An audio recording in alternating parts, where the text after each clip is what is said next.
आज हम एक ऐसे शख्स की कहानी सुनेंगे जिसने हमारी दुनिया को बदल दिया। एक ऐसा इंसान जिसकी धुन, जिसका जुनून और जिसकी जिद ने हमें दिखाया कि असंभव शब्द सिर्फ एक कल्पना है। हम बात कर रहे हैं स्टीव जॉब्स की। किसी की पहचान उसके माँ बाप से नहीं होती, बल्कि उसके इरादों से होती है।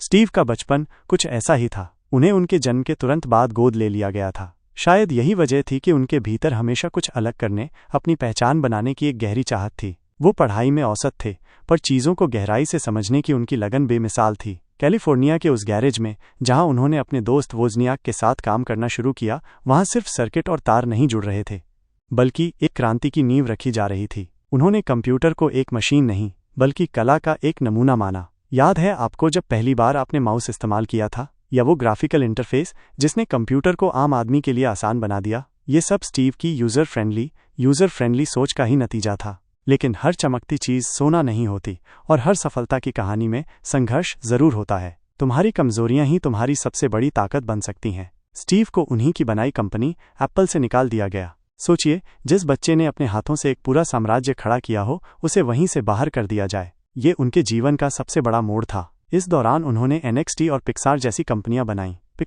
पिक्सार से उन्होंने टॉय स्टोरी जैसी फिल्में दी, जिसने एनिमेशन की दुनिया को हमेशा के लिए बदल दिया। इस दौरान उन्होंने खुद को फिर से खोजा, अपने विजन को और निखारा। ये उस सूखे दरिया जैसा था जो फिर से उफन कर बहने लगा। और फिर एक ऐतिहासिक वापसी हुई। Stay hungry, stay foolish.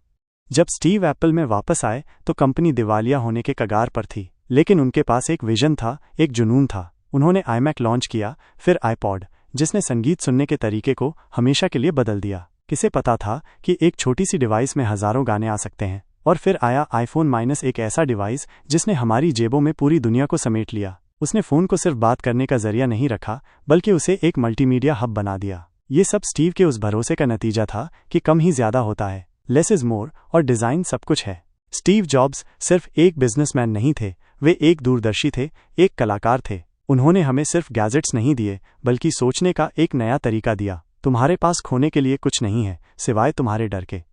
उनकी इस फिलॉसफी ने अनगिनत लोगों को अपने सपनों का पीछा करने की प्रेरणा दी। वो हमें सिखा गए कि परफेक्शन एक सफ़र है, मंजिल नहीं। उन्होंने अपने जीवन में गलतियां की, लेकिन उनसे सीखा और आगे बढ़े। उनकी कहानी हमें बताती है कि जिंदगी में मुश्किलें आएंगी, लोग आपको गिराने की कोशिश करेंगे, पर अगर आपके इरादे पक्के हैं तो आप फिर से उठ खड़े होंगे और दुनिया को अपनी धुन पर नचा देंगे। स्टीव जॉब्स ने अपनी शर्तों पर जिंदगी जी और एक ऐसी विरासत छोड़ गए जो हमेशा हमें प्रेरित करती रहेगी। अगर उनकी कहानी ने आपको इंस्पायर किया तो हमारी अगली कहानी और भी ज़्यादा रॉ होगी। ज़रूर जुड़े रहिए।